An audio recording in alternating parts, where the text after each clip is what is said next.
So remember, I was doing squats, right? So here, weak, stronger, weaker again.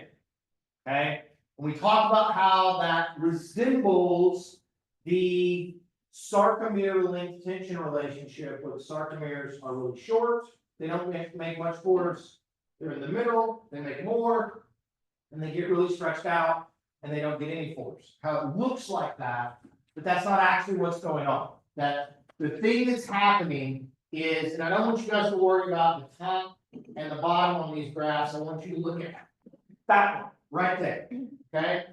This is, okay, this is from a paper in the 1980s. What they did was, this is from people that were getting wrist surgery done. And while people had their forearms opened up, they were actually tugging on the tendons and arranging the muscles and things and measuring kind of force production. And what you see in the middle, that middle graph that looks like a hill, okay? This is what they're calling the effective momentum. This is the distance from the axis of rotation of a joint to the insertion of the tendon. All right. And so what you see here is at, oh, I apologize. This is actually not from the wrist. This is from the knee. They're doing knee surgery. They did it on both. They did the original paper was in the wrist. This is knee angle. So we're at very, very sort of right, like back here, knee angles, and then all the way out towards full extension at sort of shallow angles, short moment arm. It gets longer in the middle, and then it gets shorter again. Okay. So this is the distance over which the force that is generated by the muscles gets applied. And so my quad is just as big, it's just as strong. I can recruit just as many motor units at just exactly the same firing rate, whether I am standing straight up, whether I'm going down, all across those places. My quad is my quad. The muscle is the muscle. It does what it does, with the amount of that force that it generates, it makes it through the tendon, over the patella, down here to the insertion, and gets applied to my tibia to help me do knee extension changes. Because the momentum change. Okay, the distance from here to here is a little bit longer in the middle, and it's a little bit shorter at full extension and at full flexion. Okay, so this is another thing that happens every time we do movement. Okay, you guys have had physics, or if you haven't had physics, you'll talk about what are called angular movements. Almost every joint in our body, right, is going to invoke an angular movement. And so angular movements where we do knee extension, where we do plantar and dorsiflexion, your hips have like 1,000 degrees of range of motion, so do your shoulders, okay? All of those things, we have to multiply the force the muscle generates by the moment arm at that particular joint. So rather than getting a force, we get something called torque. Torque. That's what's going to be put on here. And so when humans move, it's not just that the muscle generates a certain amount of force, it's that that force gets applied across the joint. And every one of you has a slightly different moment arm length and a slightly different relationship as that move to that 4-inch motion of how much your moment arm changes. Okay? Some of you have longer moment arms at all positions, therefore you're able to generate more torque. It's just your anatomy in comparison to someone else. Okay, and so this is another thing that matters. How big is the muscle? How many motor units can you recruit? What's the firing rate of those things? But then also, what's the moment arm across the joint? All of these things are working together to figure out how much force gets applied and how fast you can run, how high you can jump. It's Monday, right? How much can you bench? Okay, and the like. Okay. So in the context of all of this, we're going to do one more thing. Okay, one more thing. We also have to consider that once we've applied that force across the joint, that torque, then we get a contraction, and that contraction occurs at a certain velocity. Okay, at a certain velocity. So let me think about this. I'm gonna pick somebody out, even though nobody really likes this. We all have not done everything. Lily. Here. Lily, have you ever done a squat? Yes. Oh, I'm sorry, messing with, y'all are like lined up right in line. So the Lilies, one of y'all, Lily with the Y, you've done a squat. Have you ever done a really, really heavy squat? With a lot of weight? For you, that's great, that's all we care, right? Okay. Can you remember, if I asked you when you were doing a really heavy squat, how fast can you actually go versus if you were just trying to go as fast as you could with just your body weight? Not, probably not very fast, okay? Does everybody think y'all have that same experience, right? You're lifting something really, really heavy, okay? You want to frustrate the bros today? Go to Sarkees, and when they're all in there doing bench today, right? You got a whole bunch on there. Go tell them they need to go fast. They're like, I want you to move that weight really fast, and they can't, right? Because it's real heavy. So there's a relationship between how fast you want to move a weight or an external object and the amount of force that your muscles can generate. Okay, and so it's called the force velocity relationship, and it's up here in this graph. Okay, let me orient you to this. The right side of the graph is a concentric contraction. The left side is an eccentric or lengthening contraction. The line right down the middle, okay, represents an isometric contraction. On the right side of that line here, we're going faster, a faster concentric contraction. On the left side of that line, we're going faster and faster eccentrically, right? And the line in the middle, what is the velocity of an isometric contraction? 0, very good, right? There is no velocity, it's not moving, right? To have velocity, there must be movement. Okay, so let's start on the right side, okay? For a concentric contraction, as you go faster, force production falls. Force production falls. So why, when Lily's doing her very heavy squat, why is it going slow? Because that's how you get the most force, okay? By definition, if you're close to your maximal strength, you cannot move very fast, okay? And we'll talk about why in a second, and we'll talk about why in a second. So there's this inverse relationship, faster velocity, less force, okay? Faster velocity, less force. Isometrically, a little bit more force than the most you can produce with a concentric contraction, okay? So if I'm doing a curl, let's just say, all right? There's a certain amount of weight I can curl up, okay? Let's say that's 20 pounds. I can isometrically hold like 21 or 22 pounds, okay? I can't pick that weight up, but I can hold it there, okay? So isometric contractions ever so slightly more than a maximal constant. Then we do this eccentric side, the left-hand side, okay? Look what happens there. As you go faster, as it moves left, we actually get a little bit stronger, okay? And then it mostly levels off. The thing that definitely does not happen with eccentric contractions is force doesn't go down, okay? Force doesn't go down. We tend to say that eccentric contractions are independent of velocity. Independent of velocity, okay? Go fast, go slow, same force. So I can lower something down really slowly or lower it down really fast, and my strength is going to stay basically the same. Okay? But if I try to pick something up and I want to go really, really fast, it's got to be a really light. Okay?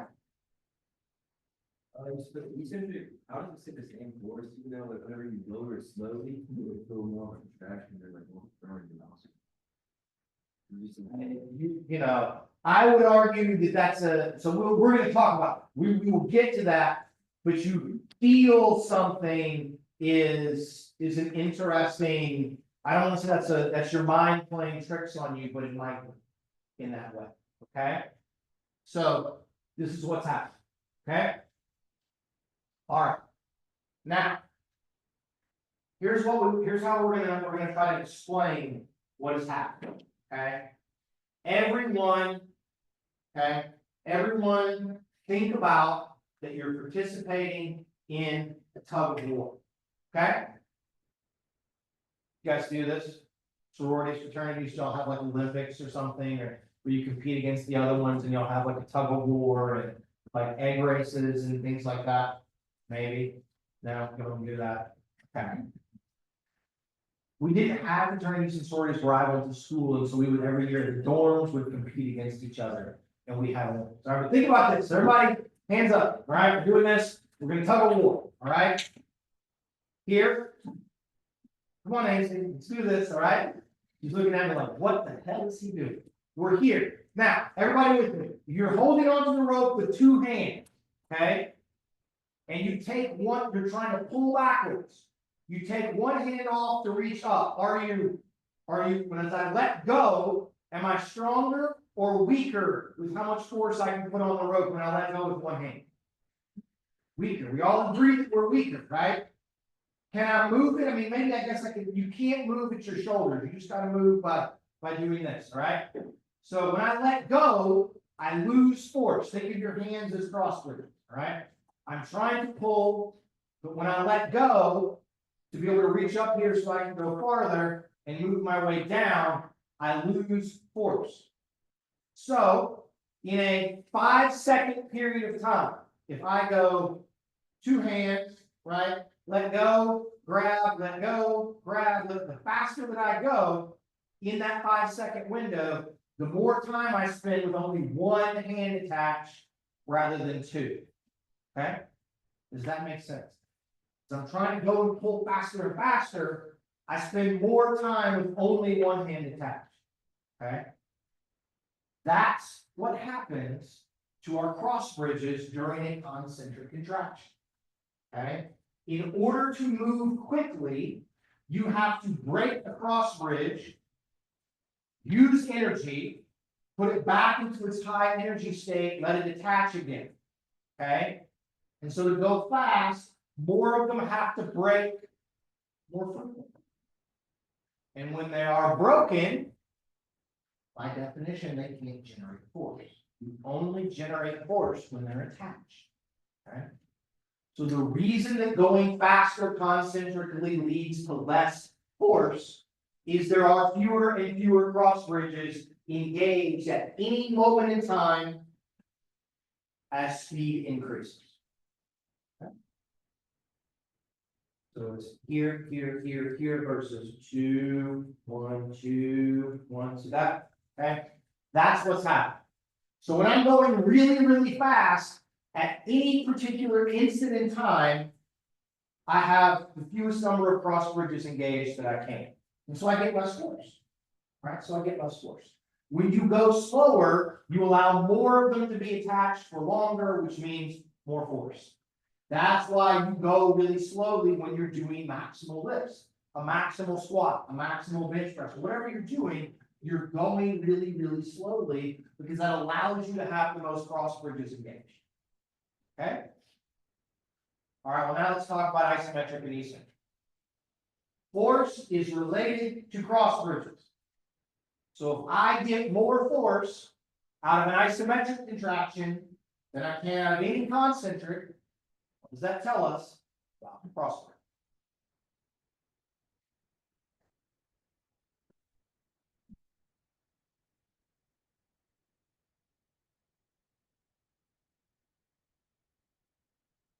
Back to squat. It's looking like it. Looking like we need to squat. Start. Because they are connected. Right. They're connected the whole time. More cross bridges. Right? if I get more force, I've got more cross bridges. So in an isometric contraction, because there's no change in length, we don't have to disengage cross bridges. They connect, we're ready, go. Okay? That's it. Connected, go. More force. If the cross bridges don't break, we don't use nearly as much energy. Either. That's why it's much less metabolically taxing to hold something compared to up, up, up. Now, I'm not gonna lie, eccentrics just fucking weird. Okay? They're great from a research perspective, but they don't make a lot of sense. Okay? When you do an eccentric contraction, you do not break the cross bridges. So you engage them and they just hold on. So they're kind of like an isometric contraction in them. Okay? So you're like, that's great, Dr. Black. Where are we getting the extra force from? Right? If the cross bridges don't break, they should look like an isometric contraction. It should just be flat cross, right? Same force eccentrically as isometrically, but that's not true. We get more. You can lower down more weight than you can just hold. So where's the extra force coming from? That's the question.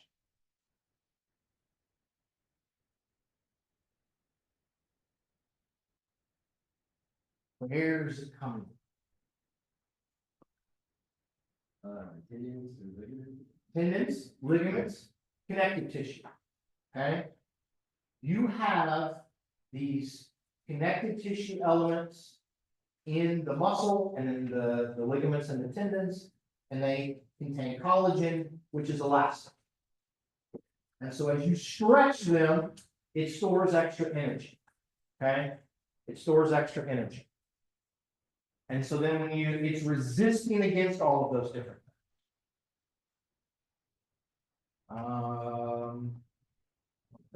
things. Somebody on the edge. Let me see if I can get somebody. Do you mind? Joanna, can you do me a favor? Can you stand right on the side there? And I want you to jump as high as you can. Everyone watch Joanna. Perfect. Okay. What did Joanna do before she jumped? What? Why did she squat? She got more force, but where did it come from? Why squat? I'm going down. What am I stretching? Stretching the muscle. I'm stretching the ligaments. I'm stretching the tendons. I'm storing elastic energy. And then when I go to jump, then I release that energy and I get extra force from the fact that it's stretched, plus the force from the cross bridges. Okay. So all of this comes back to how the cross bridges interact and work with each other. Every bit of it. Okay. When you go fast, they have to disengage, you get less force. Isometrically, they don't ever have to disengage, they're just there, nothing's happening. And then eccentrically, as we stretch, we don't have to disengage, plus we get force from the elasticity in ligaments, tendons, and connective. Okay? And that explains all. It also explains, right, why eccentric, downstairs, downhill, does not cost us very much metabolically because there's no crossbridge cycle. We don't have to use ATP. Fast, concentric contractions. Huge amounts of energy, right? Because you're breaking and cycling those cross bridges over and over and over. That's why when you go to sprint, you can only sprint for about 15 seconds. Really about like 8, and then you gotta start slowing down. Okay? That's why it's so energetically costly to go fast. All right. Okay. Let me show you this then, and then we'll halt with this part of it for today, and we'll talk a little bit about sensory motor stuff. What I've drawn here now is something called a power curve. Okay, a power curve. And so power is defined in the physics realm as force multiplied by velocity. Okay, force multiplied by velocity. So this is the application of the force from your muscle and the speed at which it's being generated. Okay? In order to perform any sort of athletic feat or really anything, we want to generate the most power possible. Okay? How high you jump is related to power. How fast you sprint related to power. Okay? Getting from here to there, playing basketball, power. Okay? It all comes back to this. And so the solid line on here, we have velocity on the x-axis, force on the y, so you will see concentric contraction, high velocity, low force, low velocity, high force. The dashed line that goes up is basically taking the velocity value and multiplying it by the force value, so you get this relationship that looks the inverse. Okay, it looks like this. We know that maximum power output mathematically tends to occur at about 1/3 of maximal velocity. Okay, at about 1/3 of max velocity is where you get max power. Okay. And so whoever can get the most power like that, run faster, jump higher, and these sorts of things. This is why training to get stronger, but also training to go faster, which is a nervous system issue, okay, can be so important for athletes who want to maximize power production. Okay, you can shift what this thing looks like. We'll talk about that next week. However, the cheat for all of this is very simple, and it's genetic. Here are power curves on the left. For red, they're calling that a fast switch type B, that's a 2X fiber. The blue is a type 2A fiber, and then this orange is poor Dr. Black down here with a lot of slow twitch fiber. On the right, it's the same thing, but it's just 2A type 1, that's the myosin heavy chain type of deal. Don't worry about before and after taper and all of that kind of stuff. I just want to illustrate to you guys, though, that when we say the ability to go fast and be powerful is genetic, right? It's because of this. Look how much more power, because of the increase in velocity that we can get from type 2 fibers, is possible. Okay? But we can't train them. We can wiggle a little bit from a neuromuscular system standpoint on your ability to activate and relax within your fiber type, but really, to be explosive, to run fast, to jump high, it's just genetics, right? It's just genetics. You either have it or you don't. Thank your mom and dad, curse your mom and dad, whatever. Okay? It's not your fault. Right? It's not your fault. It's just like how tall you are, right? Or what color your hair is or your eyes are.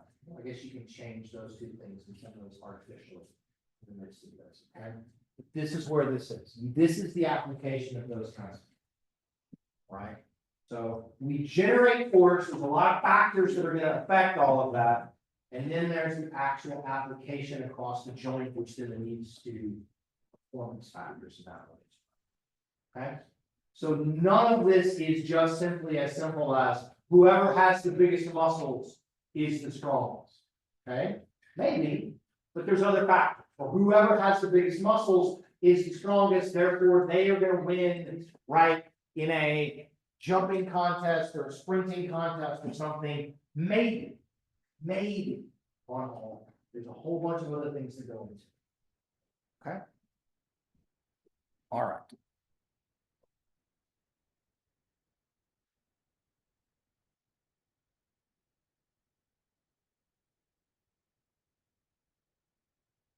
We'll spend our last 10 minutes or so. We won't get through this today, but we'll finish it up on Wednesday.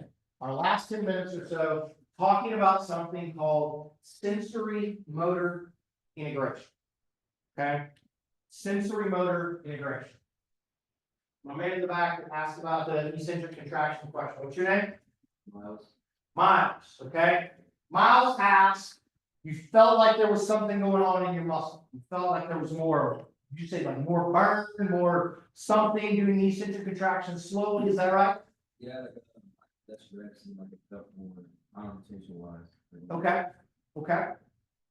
So we'll get back to that, but you felt something in the muscle. And then that had some effect on what you have to do, right? That is sensory motor integration. Any of you guys ever run, you're like, oh, my legs are burning, right? And you either have to decide, I gotta try harder and keep going, or you're gonna be me, you're just gonna slow down and stop, right? That's sensory motor integration. You are perceiving something going on and using that sense to potentially alter the motor output from your brain to your muscle. Okay? All of you, don't hit your neighbor, like put your arm up like this, right?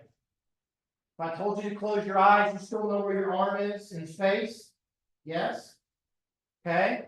I can make you stand and you can do this, right? Watch what I do as I go out. What happens to the top of my body? Goes the other way to balance, right? All of that. Sense of position, sensory motor integration. I change this and I sense that I'm moving in this direction. And so I lean to try to stay on balance. Sensory motor integration. Okay? This is this real-time ability of our muscles and things in the periphery to send signals to our brain to alter the motor output to let us basically do anything. Okay? Your brain is constantly getting a feed of information. It's like the matrix, right? Just here it is, right? Where's my foot? What's my foot feel like? What about my toes, right? My knee, my hips, everything. What's going on everywhere? What's the temperature? What's their position, right? What's the biochemical environment and all of these things? All this feedback all the time. Constant streams. And it has this very sensitive ability to change things immediately if it needs to, right? That's this idea of sensory motor integration. Okay. So, to begin to understand this, right, here we have our nervous system divisions. I'm not going to ask you guys a bunch of questions about this. It's not general psych. This is not human phys or anatomy. But you remember, right, we have the overall nervous system. You can break it into the central nervous system, which is basically the brain and the spinal cord, or our central organs, and then things in the peripheral nervous system. And on the periphery, right, there's the motor side, so stuff going out, okay? And then there's the sensory side, which is stuff coming in. So efferent and afferent. Efferent out, afferent in. What we've covered so far is this somatic division. So the ability of motor neurons, axons to tell a muscle to contract or not contract. That's called the somatic nervous system. Another part of all of this are sort of autonomic, so sympathetic, parasympathetic divisions. We'll get into that, but not right now. Much more so when we talk about breathing and cardiovascular centers. Okay. So what we're going to look at is this sensory side. Signals from the periphery coming back into the central nervous system and then giving information to both the brain and the spinal cord, and then decisions being made about how we might alter that motor output, that somatic output, based upon that sensory information. Happening all the time. So we'll do a little bit about parts of the brain, okay? On the bottom, you have sort of an actual diagram, kind of a cartoon of a brain section. On the top, I like this one because it at least is putting things into those different kind of colored areas that you can see, okay? If we think about the kind of big areas in the brain, right, we have, okay, the cerebrum, which is going to have consciousness, awareness of stimuli, thinking, controlling of movement, okay? The big stuff at the top, all right? Diencephalon, which is going to be some of these internal structures here, the thalamus, the hypothalamus, right? It's going to go on there. A lot of our sensory information comes in through the thalamus, okay? lots of those afferent nerve endings are gonna end in the thalamus, and that's gonna be kind of our regulatory hub or center where we're monitoring things. Okay? The cerebellum helps us coordinate motor control up here, and then we've got some things that are gonna go on down in the brainstem, okay? Pons, medulla, those areas. A lot of stuff in the brainstem are the autonomic nervous centers, these kind of automatic things that are going to happen that control respiration and cardiovascular function. They're also quite interesting and useful for how we understand and perceive and modulate pain, which is a pretty important thing during exercise, right?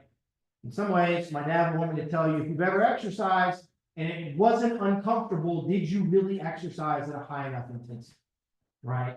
I don't know. We can have a debate about some of that stuff. Okay. So let's look at the areas, right, of the cerebrum. You've got frontal lobe here, right? In the front, the purple area. Primary motor cortex is there. So sort of output to tell muscles what to do from the frontal lobe. This is the part where we think much of our intellect, whatever collectively we want to refer to that as, is contained within those neurons.